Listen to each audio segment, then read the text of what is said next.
What's up, guys? Today we're going to be breaking down JJ McCarthy. People are really down on this performance, and I think it's a little bit of an overreaction. Part of it is because of my basic philosophy grading quarterbacks. One of the key tenets is that I don't care if you miss by 5 yards, if you miss by 2 yards. If you miss, you miss. And that's it.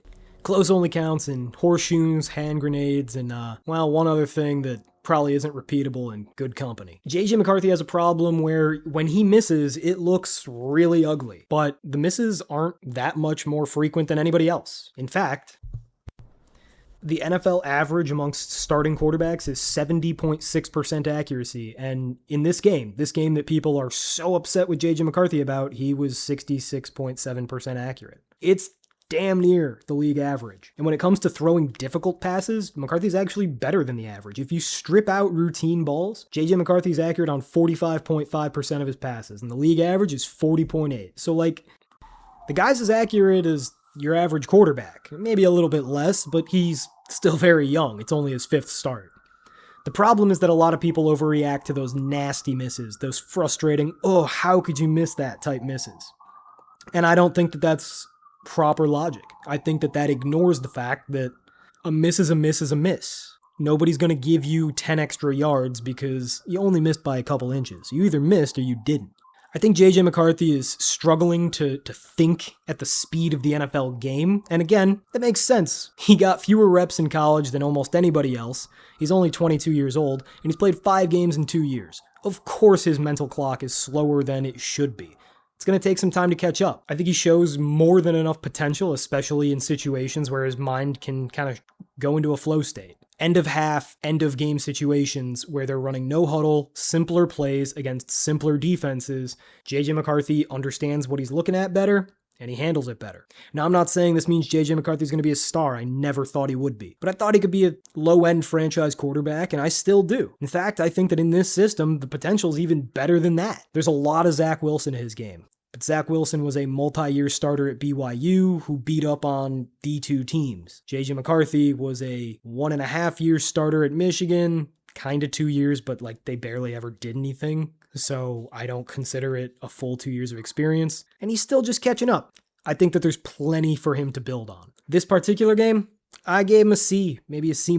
But this is no cause for concern. I've seen a lot worse games than this from quarterbacks with a lot more experience, and people did not lose their wigs. So my takeaway is chill out, relax, it's going to be okay. JJ McCarthy's probably never going to be a superstar. He's not Drake May. He's not on that level. He never was. But he could be fine enough. And fine enough is plenty with a really good offensive scheme and really good receivers. And, McCarthy's receivers weren't really good in this game because he was accurate on 2/3 of his passes, 67%. That's below average, but it's fine. It's not a big deal. When you drop 6 of those passes, right?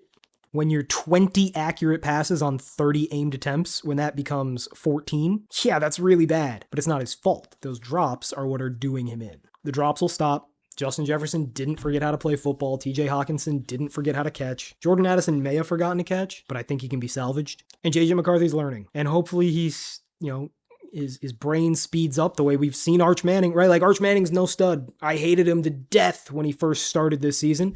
And as the season's worn on, he's become decent enough to play, right? Week 1 against Ohio State, Arch Manning shouldn't have been in the college football ranks. He should have been in high school. This past week against Oklahoma, he looked average, which is plenty and a huge upgrade. And if JJ McCarthy could just get his brain up to average, up to solid, things will slow down and his accuracy will be a lot better. No reason to panic. It's not good yet, and I'm not saying it's ever going to be great, but it's enough. So relax. No reason to bench the guy. The sky is not falling. Have some patience. Let's get to the film. First pass is going to be out of empty, headed to the bottom of the screen, little pass to Thielen. It wasn't the easiest throw, but it also wasn't the most perfectly placed throw, as you can see from the tight copy. We're going to grade it routine and move on. Little screen to the tight end, another routine one. Not a lot to see. Little play action, next set of downs, and we just miss it. Now, again, like I said, JJ McCarthy has a lot of really ugly misses, but you can't get caught up in how ugly it is. Like, yeah, that pass is absolutely there to Justin Jefferson. For whatever reason, the ball just doesn't show up very well against this very dark turf. But there it is. Ball lands about 5 yards short, right? If you keep it going, it's a huge gain. Releases the ball, line of scrimmage is his own 40. Would have been caught at roughly the opposite 25. We're looking at a 40-yard gain if he picks up a few yards after the catch. I mean, that would be huge. But alas, he short arms it. You can see a little better from the tight copy. Not a lot of pressure, just doesn't step into his throw. And that sucks. And it's really frustrating, but you can't get too caught up in how ugly the miss is. Here's another one. This is pretty clearly a miscommunication, right? McCarthy's expecting a little bit more of a flat out like this. Or rather, McCarthy's expecting this pink line. He's expecting Jefferson to kind of go sneak upfield, whereas Justin Jefferson is just running the route as called in yellow, an out. This is a miscommunication, and obviously I'm going to put it on the rookie quarterback rather than the superstar wide receiver. So that's a bad throw. And again, it looks really ugly. And that's the problem, I think, with JJ McCarthy is his misses look bad, but they don't happen that often. And this is something that people really got on Drake May about earlier in his career. Like, yeah, when he misses, it looks bad. And there's a plus pocket movement, right? He's rolling out, he's avoiding pressure here, he's fading away to create the throw, routine throw, but the good play before the actual throw.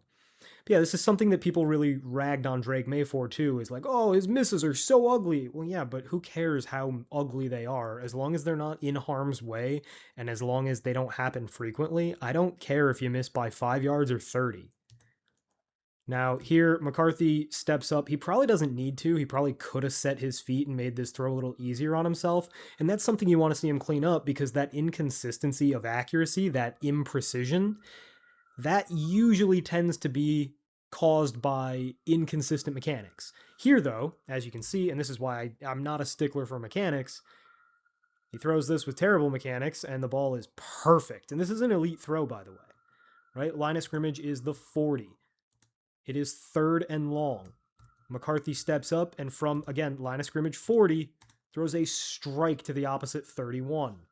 This is a 30-yard throw on a dime. Watch on the tight copy. Again, he steps up, and you see how he kind of falls here. His mechanics are all wrong. His weight transfer is all wrong. Watch how he kind of like stumbles after the throw. But it doesn't matter because the ball could not have been more perfect. That's the ball slipping through Jordan Addison's hands like soap would have been if he ever paid for his crimes as a driver. But he doesn't because, damn, he's fast. Here's a routine screen to distract us and take us off the topic. But yeah, so that's an elite throw by J.J. McCarthy dropped. And then, like, right here, this ball's troubling. It's a solid throw. It's a good throw. It's 11, 12, 14 yards downfield. The problem is, if you look at the tight copy, it could have been a little easier, right? McCarthy's got this weird throwing motion where he kind of like throws it like he's pitching a baseball. And sometimes it leads him to throw the ball a little bit behind. So not Jordan Jefferson, that's his brother, the quarterback. Justin Jefferson has to kind of short arm and like catch it with his titty and his shoulder and his arm rather than just having the ball out in front of him. It's a solid throw, could have been a little better, but Justin Jefferson makes up for those mistakes. Here, nice clean pocket, and JJ throws a strike. Right, this is actually a really impressive throw because you can see here there's absolutely no room, and nobody else really gets open. You could argue that you should throw a fade ball here to Hawkinson, but it's double coverage. No need. Aaron Jones is not open, but J.J. McCarthy makes him open with pinpoint accuracy and great zip. That's an excellent throw. It's a solid throw despite being short because it's just really impressive to fit the ball in that window. And then here, I went back and forth on this play a few times. Keep in mind, the line of scrimmage is the 14. That means that it's illegal contact for the linebacker to be touching Aaron Jones anywhere past the 8. Right? You get 5 yards to illegally contact. After that, you're not allowed to illegally contact. If we run the film, you can see there's some contact. Let me readjust the lines. just a little bit past that 5 yards that's allowed, right? 1, 2, 3, 4, 5 yards. And they're a step behind it, and there's still contact, and the ball's in the air. Technically, that's not allowed. Technically, this should be considered, at the very least, illegal contact and probably pass interference. And even with that, the ball still hits Aaron Jones in one hand. Now it's tough because that would be a little bit ticky-tack, and you don't want to take too much context into effect because, like, it's football. Shit's going to happen, right? If you sit here and you nitpick, you can find a way to believe that the quarterback made the right throw on every single play. You can't get lost in the weeds like that.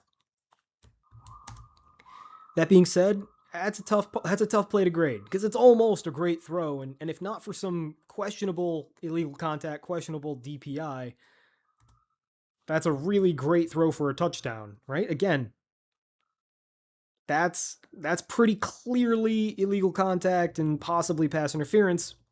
And if it slows him down one step, it was consequential, right? If you think Aaron Jones lost one step due to contact occurring after the 8-yard line, it was consequential, and this is DPI at the most and illegal contact at the least.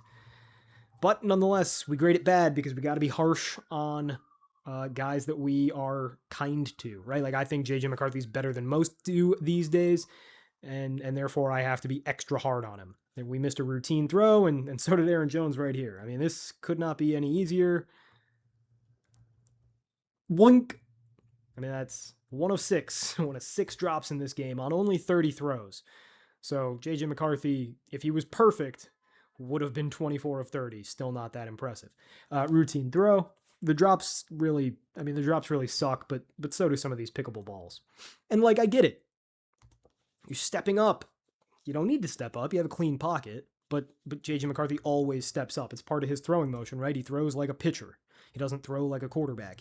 See how he has that front leg pointed forward? Maybe that's not the best example, but he doesn't throw like Tom Brady where he's standing sideways, right? And then the ball comes out as he turns. He completely turns forward first, and then he throws.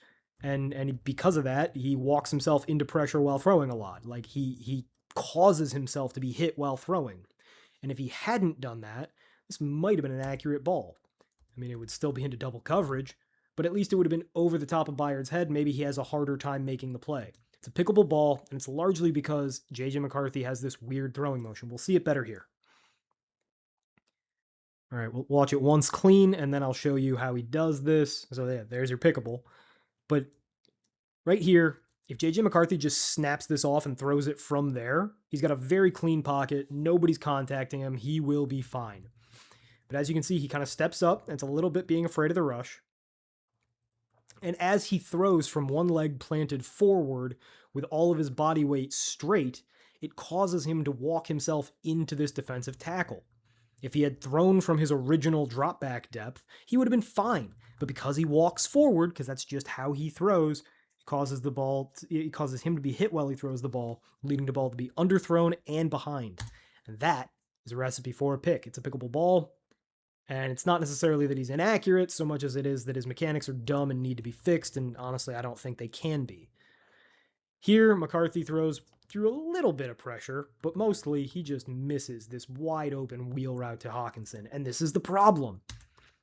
If you're a Vikings fan, on second down, you're thinking, oh my god, this would have been a 30-yard gain, right? Hawkinson's a fairly athletic tight end. He's going to catch this ball at the 50. He's got one man to beat. If he breaks Jaquan Brisker's tackle, he's going to get 50 more yards. If he doesn't, he's going to get 10 more yards. That's a huge gain, right? That'll change the game. And you may be right, but it's still only one miss. I don't really care if he missed by a yard or 5 of them. He missed, and that's it. I don't care about the grouping so much as I care about the accuracy. It's not about how many times you almost hit a bullseye. It's about how many times you hit a bullseye. And also, it wasn't that consequential, because yes, he missed the big chunk play to Hockenson, but on the very next play on 3rd and long, he hits this strike, a solid throw to Justin Jefferson, who picks up a ton of yards after the catch and makes the last play completely irrelevant. So, it's about taking the bad with the good and trying to stay measured despite the emotional, visceral reaction to egregious missed throws. You also have to keep in mind that here's another one.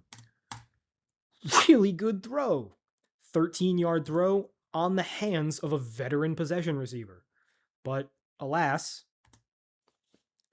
Adam Thielen, of all people, lets this ball squirt through his hands like the soap if Jordan Addison had gone to prison for the DUI and the reckless endangerment that he should have. Here, next play, right? Second and long, scrambling. He throws something relatively catchable. It's not the most perfectly placed ball, but the man's running for his life. Right, you'd like to see him get the ball out right here. We'll go back and we'll see if somebody was open from the wide copy.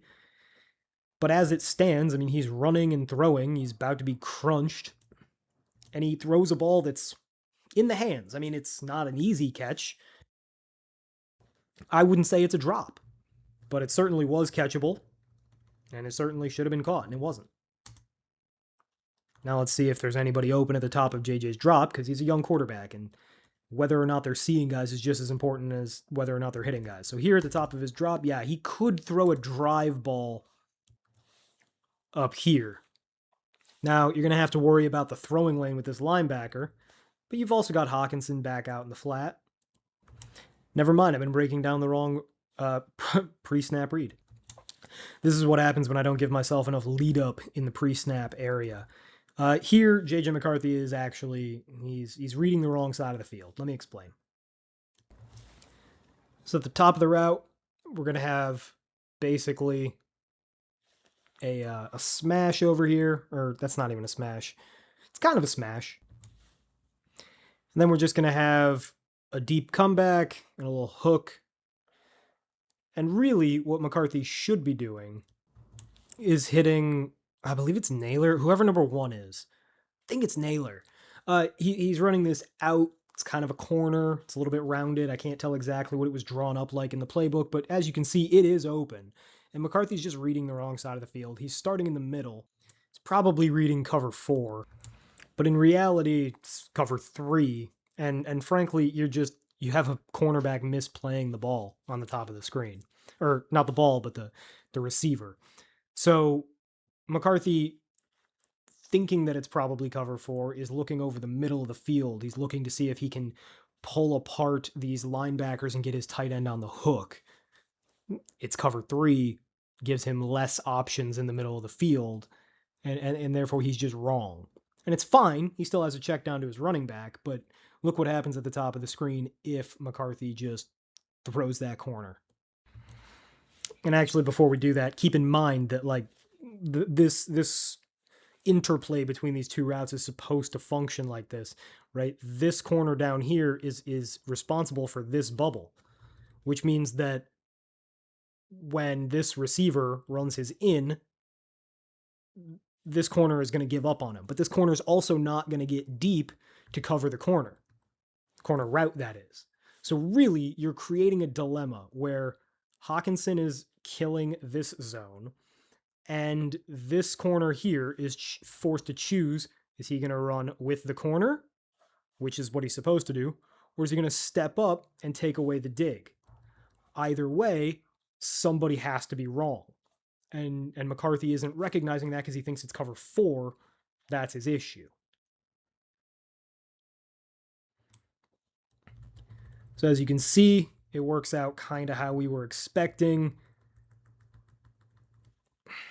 I mean, not even completely, right? Like, this is a little bit just a bust. This corner is supposed to be covering down here. He vacates, which is smart. He basically says, I'm not covering grass, I'm covering receiver, so I'm going to run with him up the field.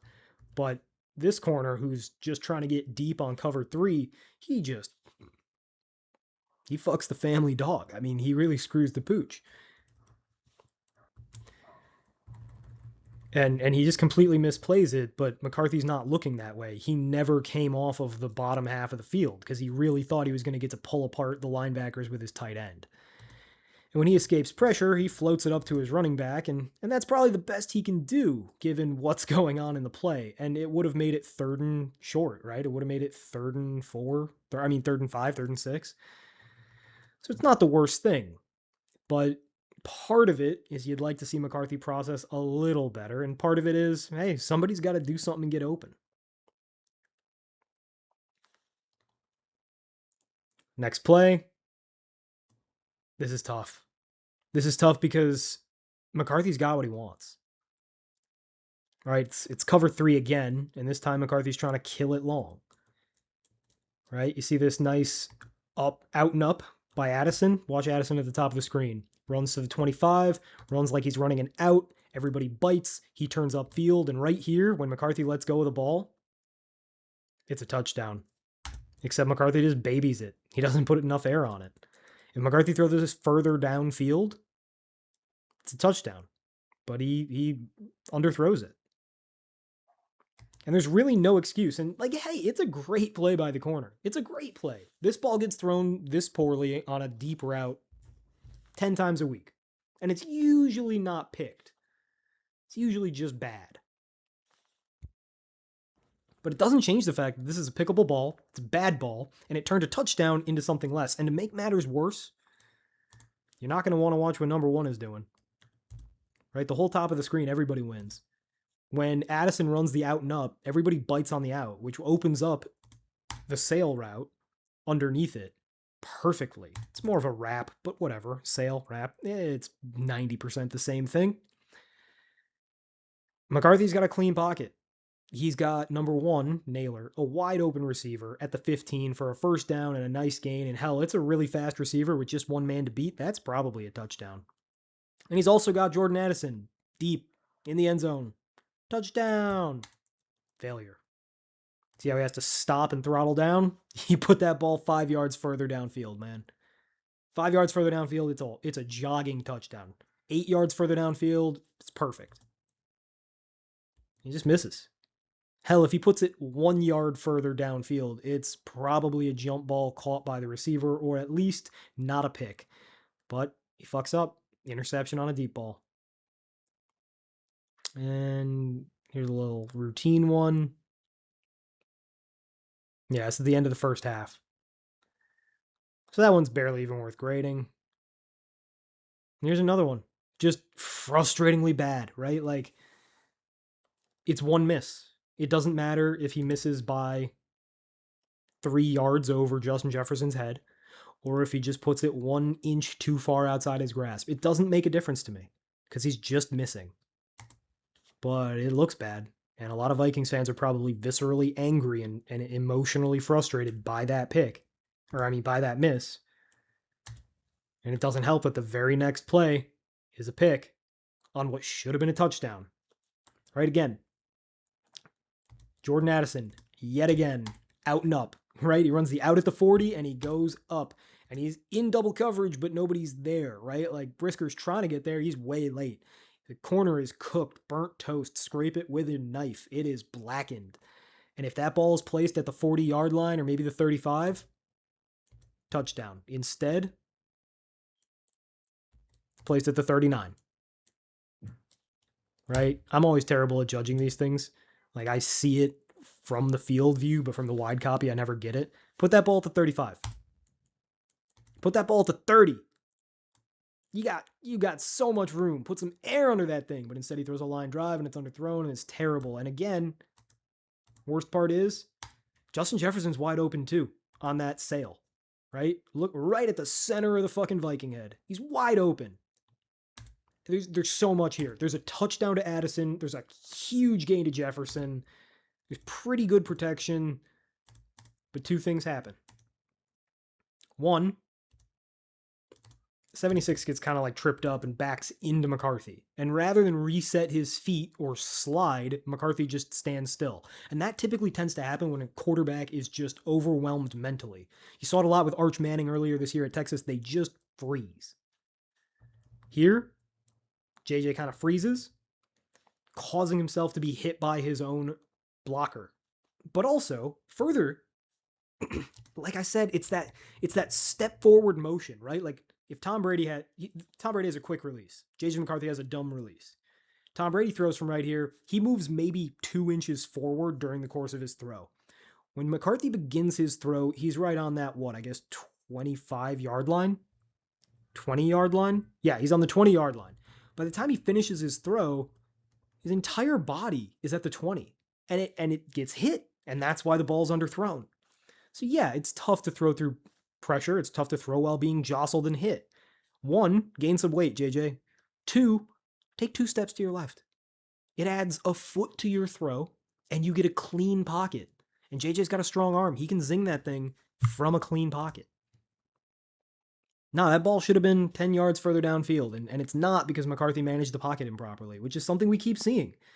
Now here, next time he gets a chance, next drop back, he does a nice job. He slides out of the way, right? He buys himself that little extra room to step up the way he likes to do, which, it's bad that that's his release, but it's his fucking release. You're not going to change it, certainly not mid-fucking game.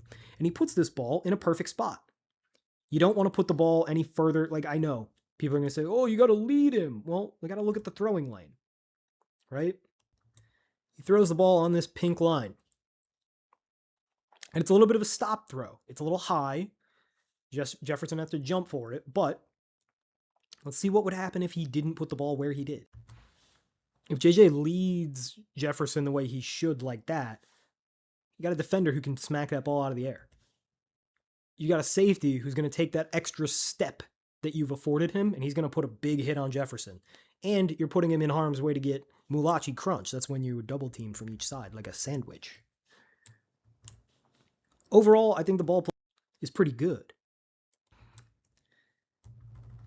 Jefferson's got to make that catch. It's in 2 hands. It's right there.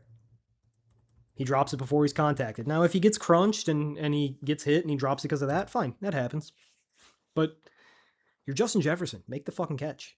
You're Jordan Addison. Make the fucking catch. It's a good throw and a routine throw, and they're squandered by terrible hands.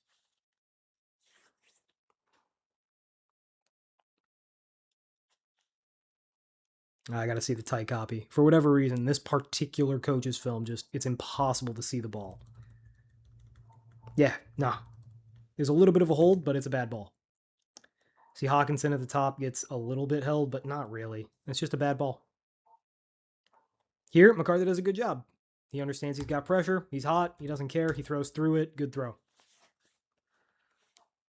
I believe this is the would-be game-winning drive, too. I've noticed that McCarthy plays a lot better in like end of game, end of half situations because he's not thinking as much. He gets simpler defenses and he understands his first read a lot better and things just flow. And that's what he needs. Is this one dropped too? Yeah, right through the hands. Easy, easy pitch and catch. Routine throw, dropped. By a tight end. You got Justin Jefferson and a tight end dropping balls on you left and right. Unfair. Speaking of unfair, this is a tough one. I struggle with these sometimes. Like, all right, what did JJ McCarthy do? It's a timing route. He doesn't have the option to like pull the ball down and hold it and try to make something happen. Like, you got to get this ball out quick. It's a one-read play. But also, you have an unblocked defensive end. So, like, should JJ have slid the protection? Probably. But I don't know how to handle it. I count it as bad, but I don't love that I do. No matter, we come back slinging. We're throwing routine throws. Routine throws are all you need. Routine throws will save you. There's another routine throw. There's another routine throw. If you just make the routine throws in this offense, things will go well for you, JJ. Make the routine throws. There's a really nice throw, right? Line of scrimmage is the 30. JJ's on a 10-yard drop. Bang, 15 yards downfield. It's open. It's real open. But it's a nice throw. You can see that when things are clean and JJ understands what he's seeing, he's got great arm talent and great accuracy. And here, this should be the game-winning touchdown. And it's not perfect. Got motion across. You see it's zone. Therefore, with the motion, with the zone, you're going to have Jordan Addison wide open on this wheel route. Right? It's kind of a fade, but because he does the motion all the way across the field, it feels like a wheel to me. So I'll call it a wheel, and if you disagree, well, fuck yourself. Make your own video. And JJ's late as fuck. I mean, this ball should be out right here. Right here, this ball should be on the back shoulder, at the goal line, caught. McCarthy waits until he sees it because he's just not seeing things that quickly. But he's got the arm talent to make up for it. It's still a zinger. It is still a nice 20-yard throw downfield. Right? Line of scrimmage is the 15. You're 3-4 yards into the end zone. Yeah, let's call it 20 yards. It's also to the far hash. Nice throw. Great throw. Should have won the game. But then special teams. See the tight copy just so you can see how close JJ made it and how close it didn't need to be. Right? That ball's late as hell. It's not even particularly placed great. It's just that the play design is so good. Addison is so open that when you have that kind of arm talent, it works out.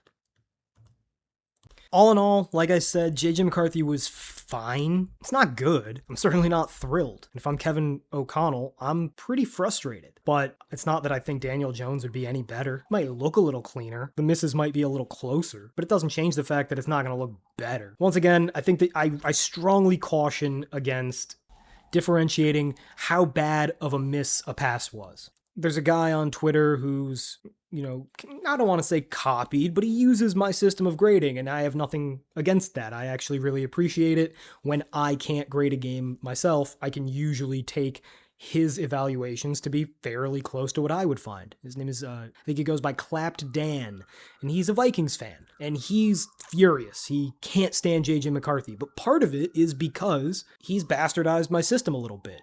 He believes that there's a difference between missing close and missing badly, and I don't. He includes different kinds of grades for bad passes. He thinks that a bad pass is different than a very bad pass is different than a terrible pass, and I think that's bullshit. It doesn't make a difference at all. And, if it's a problem of grouping, if it's a problem of precision, well, then that'll bear itself out in the fact that the guy's missing a lot. But if a quarterback, let's say 2 quarterbacks throw 10 passes, and both of them are perfectly accurate on 9 of them, but on that 10th pass, one misses by 4 inches and one misses by 5 feet. Who cares? There's no difference. It's a binary result. If the quarterback who misses by 5 feet has a tendency to miss, right, and he misses a lot all over, that's one thing. But that will be considered by how often he misses, right? So you don't want to double count. All of this is way too far in the weeds. All I'm saying is a miss is a miss. I don't care if it's ugly. I don't care if it's pretty. It's a miss. Your job is to throw a catchable ball. And if you fail to do that, you failed. And if you do that, I don't really care. So on the game, JJ McCarthy had an elite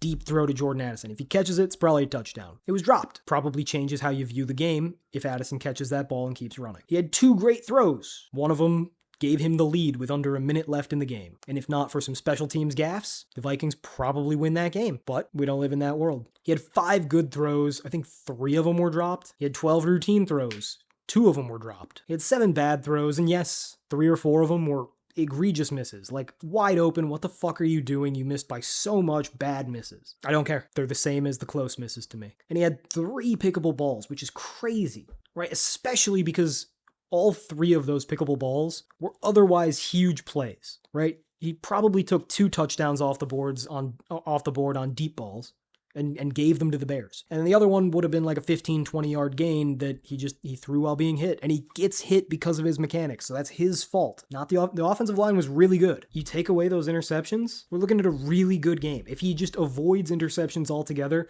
we're looking at a B+, A- game. If he throws just 1 less, we're looking at a good C+ game and a certain win. But alas, he keeps missing. I think that it'll clean itself up as he matures, as the game slows down for him, and as he tidies up his mechanics. And Kevin O'Connell basically said the same thing in an interview today. But it does have to get better. I do think the Vikings are going to be a little disappointed that he'll never be a star, right? He's never going to be a top 5 quarterback. He probably won't be a top 10 quarterback. He might be a back end. Like, he could fall somewhere from 8 to 12. I could see it. But that's not who he is, and it never was gonna be. I said it in my scouting report. Hey, I'd draft him in the first round, but there's a lot of Zach Wilson to his game, and you got to know that. Right? It's a bet on whether or not you think the kid is intelligent, and I don't know because I don't know him. But right now, it looks like he's a little overwhelmed. And it's his 5th start in 2 years. Like, the guy's rusty and inexperienced. It's gonna take time. Give him time. But it needs to get better, and it needs to get better quickly. All right, that's all I got for you. JJ McCarthy, not good, but the sky's not falling. Not my hottest take, not my most sensational video, but it needed to be addressed. I've seen way too much extreme negativity. Yeah, the guy's annoying. Like, the meditating and, like, calling himself 9 and, like, the over charisma. Like, ugh, dude, come on. But football players love that shit. He'll get there. And the Vikings will be fine. I'm a little disappointed it doesn't seem to be happening this year, and if he doesn't miss a month and a half of the season, maybe he's there already. But alas, we live in this world, not that one. So, until next time, I'm going to keep grinding film. There's plenty to do this week. Hasta.